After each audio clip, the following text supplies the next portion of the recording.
السلام علیکم دوستو، علی وائس چینل میں خوش آمدید۔ حضرت محمد صلی اللہ علیہ وآلہ وسلم نے فرمایا کہ جہنم میں سب سے زیادہ عورتیں جائیں گی، اور آپ صلی اللہ علیہ وآلہ وسلم نے یہ بھی فرمایا کہ جنت میں بھی سب سے زیادہ عورتیں جائیں گی، کیونکہ عورتوں کی تعداد زیادہ ہے۔ مگر آپ صلی اللہ علیہ وآلہ وسلم نے فرمایا کہ وہ عورت ضرور جہنم میں جائے گی جو اپنے شوہر کو یہ ایک جملہ بولے کہ میں نے تم سے کبھی سکھ نہیں پایا۔ جو عورت اپنے شوہر کو یہ بولے کہ میں نے زندگی میں کبھی تم سے سکھ نہیں پایا تو اس کے سارے اعمال ضائع ہو جائیں گے اور اس کا ٹھکانہ جہنم ہے۔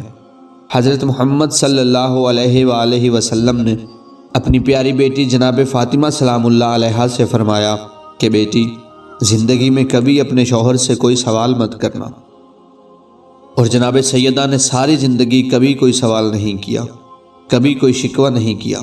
عورت کو چاہیے کہ غربت میں بھی شکر ادا کرے، صبر کرے اور ناشکری نہ کرے۔ صبر کرنے والی، شکر کرنے والی اور اپنے شوہر کو سکون دینے والی عورتیں جنت میں جائیں گی، اور ناشکری کرنے والی اور اپنے شوہر کو پریشان کرنے والی عورتیں جہنم میں جائیں گی۔ خداوند عالم سے دعا ہے کہ وہ ہم سب کو نیک اعمال کی توفیق عطا فرمائے۔ اگر آپ کو ویڈیو پسند آئے تو ویڈیو کو لائک اور چینل کو سبسکرائب کریں۔ ملتے ہیں اگلی ویڈیو میں۔ اللہ حافظ۔